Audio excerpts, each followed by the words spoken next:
अस्सलाम वालेकुम। पाकिस्तान तहरीक इंसाफ की नई सियासी स्ट्रेटजी जो है वो बहुत ही ज़बरदस्त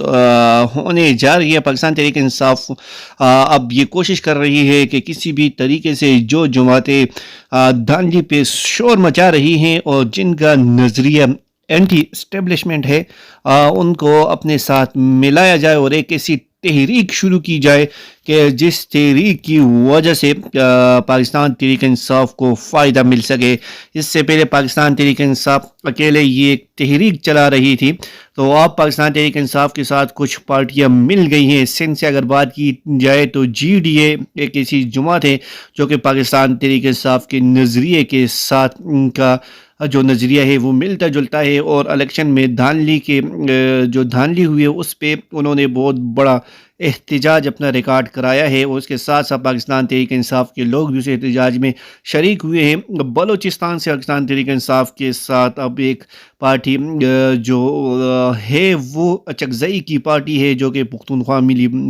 पार्टी है, वो अब पाकिस्तान तहरीक इंसाफ के साथ उन्होंने इत्तेहाद कर लिया है। बज़ाहिर ऐसा लग रहा है कि पाकिस्तान तहरीक इंसाफ के साथ तकरीबन 3-4 ऐसी पार्टियां हैं जो कि पाकिस्तान तहरीक इंसाफ के साथ इस तहरीक में शामिल हो गई हैं, और आइंदा भी कुछ ऐसी जमातें हैं जो कि इस तहरीक में शामिल होंगी और पाकिस्तान तहरीक इंसाफ का जो नज़रिया है या पाकिस्तान तहरीक इंसाफ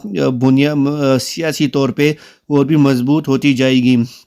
अचकज़ई को अपना सदारती उम्मीदवार नामज़द करके पाकिस्तान तहरीक इंसाफ ने एक बहुत अच्छा पत्ता सियासी पत्ता खेला है, जिससे पाकिस्तान तहरीक इंसाफ के साथ अचकज़ई की मिली पार्टी का जो हमदर्दी है वो अब पाकिस्तान तहरीक इंसाफ के साथ है।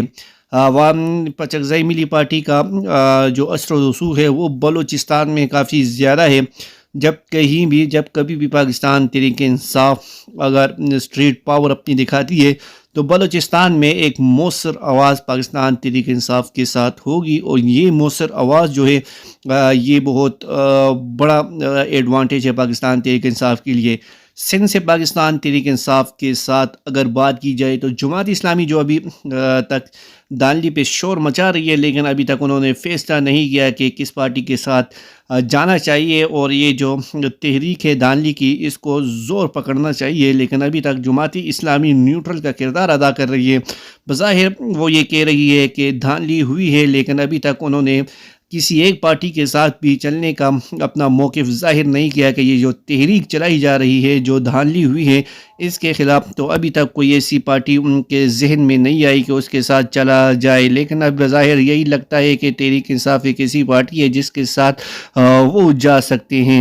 सियासी तौर पे अगर इस इतिहाद को देखा जाए तो पाकिस्तान तहरीक इंसाफ अपने आप को सियासी तौर पे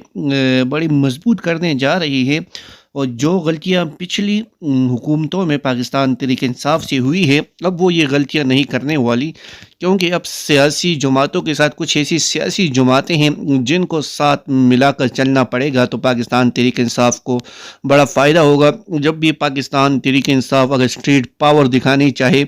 जब भी पाकिस्तान तहरीक इंसाफ पुरअमन एहतजाज करना चाहे, तो ये पार्टियाँ ऐसी हैं जो कि अपने अपने सूबों में इतनी बड़ी तादाद में अपने वर्करों को निकाल सकते हैं कि एक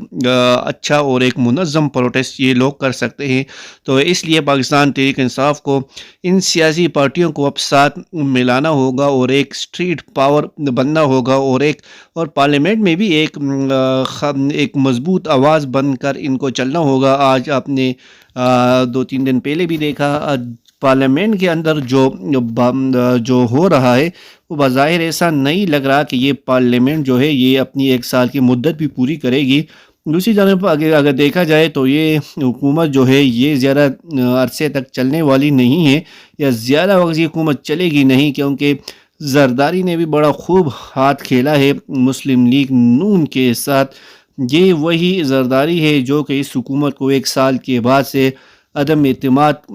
लेके आएगा और इस हुकूमत को घर चलता कर देगा। जरदारी ने पहले ही प्लानिंग की हुई है कि इस हुकूमत को ज़्यादा अरसे चलने नहीं देना, ना ही इस हुकूमत से अवामी जो मसाइल हैं वो भी हल करने नहीं देना, बल्कि इस हुकूमत को 1 साल तक चलते रहना है और इसके बाद इसको घर भेजना है। तो ये सारे जो प्रोसीजर है ये हो रहे हैं, जरदारी साहब ये कर रहे हैं, हुकूमत को चलने वो नहीं देंगे।